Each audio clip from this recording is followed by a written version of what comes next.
Tailgating, or following too closely, is an invitation to a rear-end collision, a type of accident that injures more than 1 million Americans a year.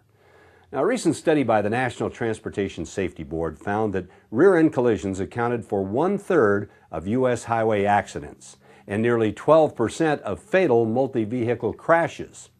Disturbingly, rear-end collisions seem to be increasing, possibly due in part to the number of aging highways undergoing repaving and other upgrades.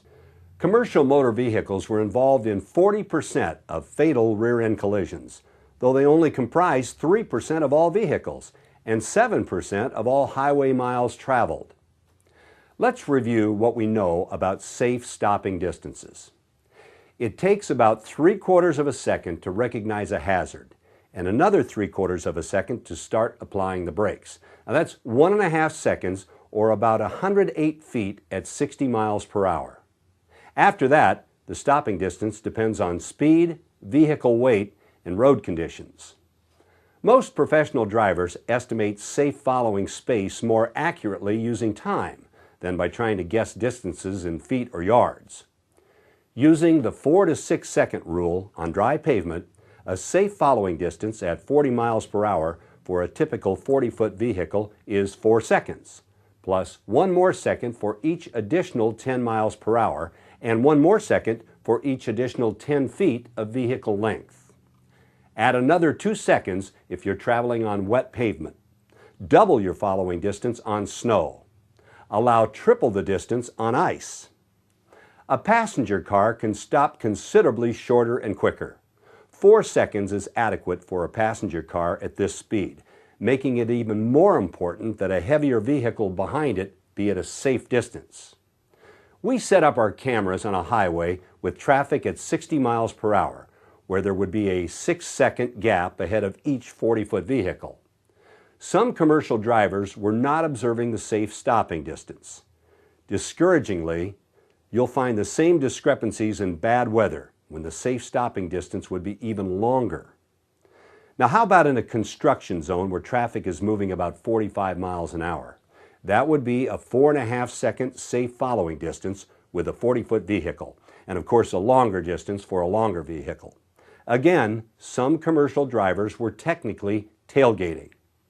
Now, we've just pointed out 2 locations where we often fail to stay back far enough: in heavily trafficked highways through and adjacent to populated areas and in work zones. 30% of work zone multi-vehicle fatality accidents are rear-end collisions. 85% of those fatal work zone rear-end collisions involve commercial motor vehicles. Always slow down and maintain a safe following distance in work zones.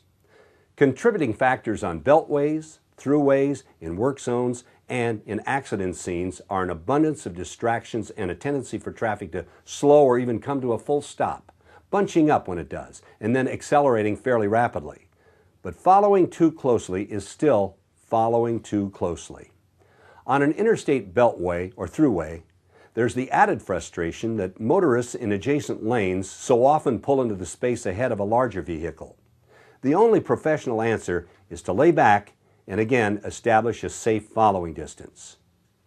Traffic isn't as fast on city streets as it is on the majority of highways, but there are also locations in which there's a tendency to tailgate because it's stop and go and traffic tends to bunch up.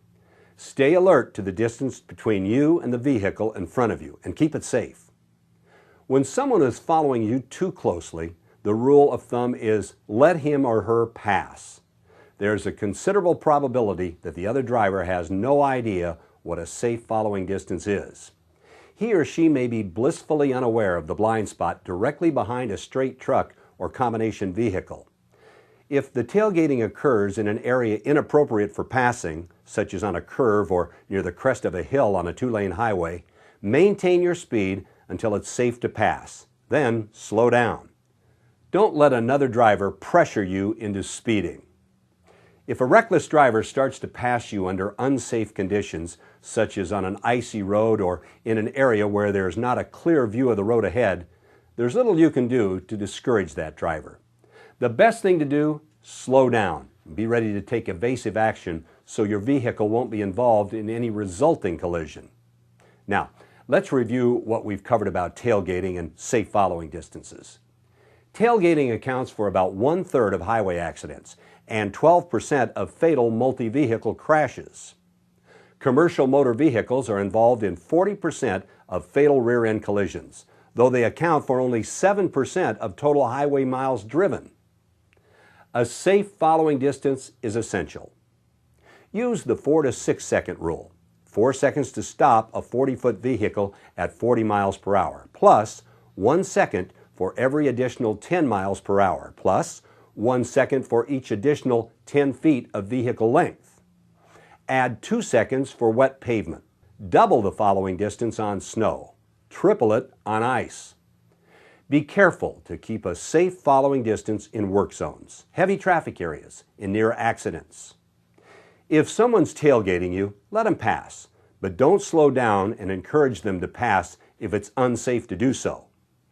If the tailgater starts to pass you unsafely, slow immediately and be prepared to take evasive action in case that driver has a collision. Follow those simple rules about tailgating and you won't likely be among the more than 2 million drivers who will have a rear-end collision this year. Drive smart. That's the professional way.